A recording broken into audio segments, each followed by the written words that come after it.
داسې خلک په معاشره کې پیدا شول چې زه محمد رسول الله نه منم او که منم یې دې له وجې نه منم چې الله ویلی دي. دغه انسان نه تپوس وکړه چې تا ته د الله چا ښیلی دی، د الله چا درته ښیلی دی، ستا ضمیر کومې خوا ته لاړو؟ نبي علیه السلام مور نه منم.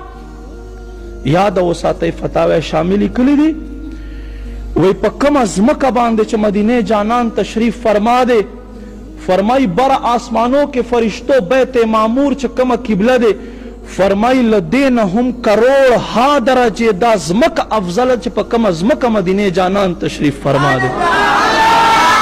اوس ته خپله ووایه چې دا ځمکې ته الله دومره مقام ورکړی او کمې بیبي په خېټه کې چې رسول الله 9 میاشتې تېرې کړې، الله محبوب حفاظت یې کړی، هغې بیبي ته به الله څومره مقام ورکړی او په دې باندې بیا یو سړی ګستاخي هم وکړي او دوباره دلایل هم په باندې وایي. زما خواست دی د چا مونږه په چا باندې مونږ خپلې خولې نه خرابو. مولانا رومی رحمت الله علیه فرمای 1000 بار بشویم دهن به مشک و گلاب، فرمایی وی که زر زله دا خپله خوله په مشک و گلابو باندې ومینځم، 1000 بار بشویم دهن به مشک و گلاب، هنوز نام تو گفتم کمال بے ادبی است.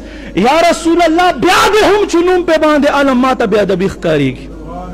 زمونږ سلف صالحین خو داسې تېر شوي وو، نن مونږ څه قسم خلق وکتل. الله اکبر. او بیا ما عزتمندو قدرمندو ګناه الله معاف کوي، خو الله او الله رسول سره مقابله کول دا الله نه معاف کوي.